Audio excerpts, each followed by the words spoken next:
વડોદરા મહાનગરપાલિકા દ્વારા સારા વરસાદ અને શહેરના સુખ સમૃદ્ધિ માટે ભગવાન સત્યનારાયણની કથાનું આયોજન કરવામાં આવ્યું. વડોદરા મહાનગરપાલિકા દ્વારા આજવા સ્થિત સયાજી સરોવર ખાતે ભગવાન સત્યનારાયણની કથાનું ભક્તિમય વાતાવરણમાં આયોજન કરવામાં આવ્યું હતું. શહેરમાં સારો વરસાદ થાય, જળ સંગ્રહમાં વધારો થાય તેમજ નાગરિકોના કલ્યાણ માટે આ ધાર્મિક કાર્યક્રમ યોજાયો હતો. આ કથામાં વડોદરાના માનનીય મેયરશ્રીના હસ્તે પૂજા અર્ચના કરવામાં આવી હતી.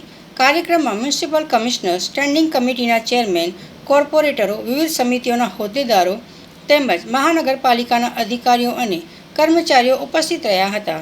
કથા દરમિયાન શહેરના સર્વાંગી વિકાસ, સારા ચોમાસા અને જનકલ્યાણ માટે પ્રાર્થના કરવામાં આવી હતી. સમગ્ર કાર્યક્રમ ભક્તિમય માહોલ વચ્ચે સંપન્ન થયો હતો. ચોમાસા પૂર્વે યોજાતી આ પરંપરાગત સત્યનારાયણ કથાને લઈને મહાનગરપાલિકાના પદાધિકારીઓ અને અધિકારીઓમાં ધાર્મિક ઉત્સાહ જોવા મળ્યો હતો. આજે 16 જૂન વીએમસી ટીમ દ્વારા સત્યનારાયણ પૂજાનું આયોજન કરવામાં આવ્યું છે. જે વર્ષોથી પરંપરા મુજબ દર વર્ષે અહીંયા સત્યનારાયણ કથાનું આયોજન કરવામાં આવે છે. તો આજે અમે સત્યનારાયણની પૂજા પાઠ કરી છે અને સાથે સાથે વીએમસીની ટીમ તેમજ કાઉન્સિલરો પણ જોડાયા છે અને ભગવાનને પ્રાર્થના કરી છે કે સારો એવો વરસાદ પડે અને પાણીની કોઈ સમસ્યા ન રહે અને વિસ્તારના લોકોને પૂરતા પ્રમાણમાં પાણી મળી રહે તે માટે પૂજા પ્રાર્થના કરી છે.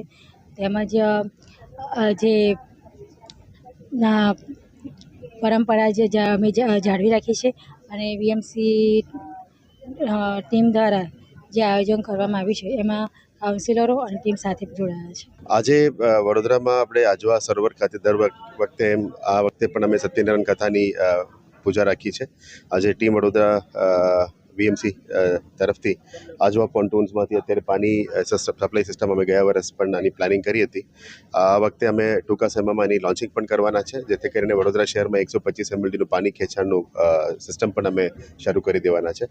આજે આપ જાણો છો કે સત્યનારાયણ કથા કરવામાં આવી છે કે આવનારા દિવસોમાં વડોદરા શહેરમાં વહેલા તકે વરસાદ આવે, પાણી મળે, આજુબાજુના ખેડૂતોને પણ ખેતી કરવા માટે પાણી મળે અને વડોદરા શહેરના લોકોની પીવાની પાણી પણ પૂર્તતામાં આખા એક વર્ષ માટે મળતું જાય એવા જ ભગવાનને પ્રાર્થના અને આશા રાખીએ કે પીવાના પાણી સાથે સાથે ચોમાસા જ્યારે આવે ત્યારે પણ ફ્લડ મેનેજમેન્ટ સિસ્ટમ અમારે ક્યારે રીતે કામગીરી કરી શકાય એ બાબતની તૈયારીઓ સાથે અમે આગળ વધી રહ્યા છે.